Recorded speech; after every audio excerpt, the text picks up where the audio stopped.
Thank you, Mr. Chairman. Mr. Smith, I want to ask you about your ongoing investigations involving transnational criminal actors defrauding our pandemic relief programs. It looks like in a statement that the Secret Service put out in December, you talked about a group called APT-41. Are you familiar with that group? Yes, sir. And it says in your statement, APT-41 is a quote-unquote Chinese state-sponsored cyber threat group that is highly adept at conducting espionage missions and financial crimes for personal gain. Are you familiar with that? I'm familiar with the article, sir. Yes, sir. And apparently, according to this same article, this group, the APT-41 Chinese state-sponsored cyber gang, stole tens of millions of dollars in U.S. COVID relief benefits, including SBA loans, unemployment insurance funds in over a dozen states. Isn't that right? That's what the article stated. Yes, sir. Now tell me, sir, since that article came out, I got to believe that they've probably targeted a lot of states beyond a dozen. Can you tell us how widespread the geographic coverage was in terms of the number of states that they had tried to target? So again, I'm familiar with the article.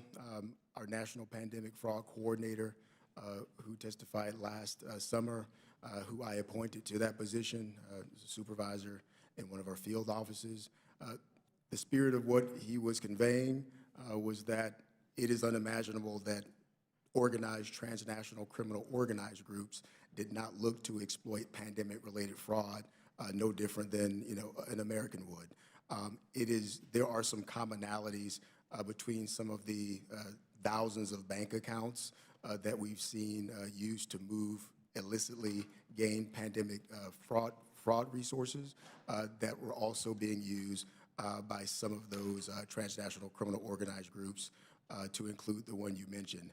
It is also worth mentioning when we do have cases that involve transnational criminal organized groups or state-sponsored entities, we do employ our Let me stop you there. Okay, we've now established APT-41 is a Chinese state-sponsored cyber gang. Now let me just turn your attention to Russia. Have we identified any Russian state-sponsored cyber gangs involved in pandemic fraud? A lot of the Russian underlying pandemic-related fraud has to do with folks dealing in identity theft. So for decades, we've known forms wherein people State-sponsored, though. Are they state-sponsored? Sir, the Secret Service focuses on financial crimes. Whether or not an entity is state-sponsored or not is generally not why we tend to focus on them. We follow money, and if that leads us to a state-sponsored actor, we don't stop the case, but we then employ our partners at DOJ. And have you come across that link yet? In other words, that required a referral to DOJ?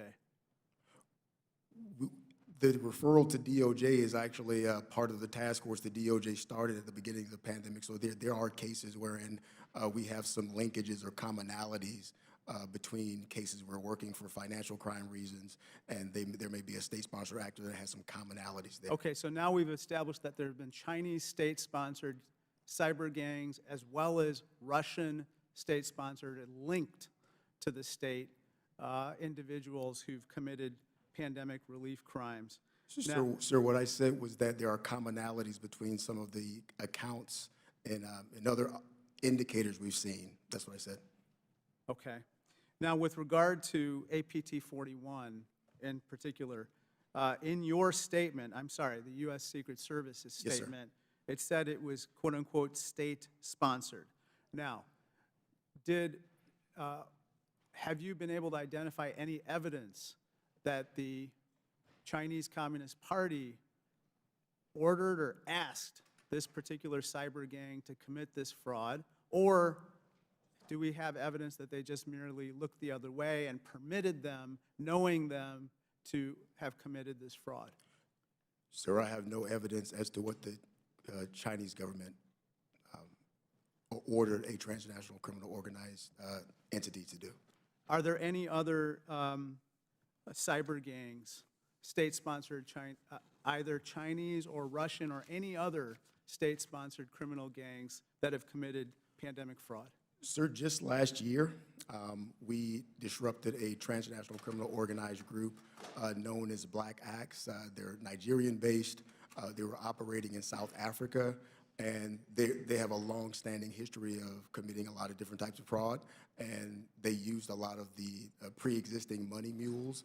There's an extensive money mule network that operates here in the States. Again, even the transnational criminal organized groups overwhelmingly used or leveraged an American or an American profile to facilitate pandemic-related fraud. So we did see that, and we had an operation that disrupted that group just last year. Thank you.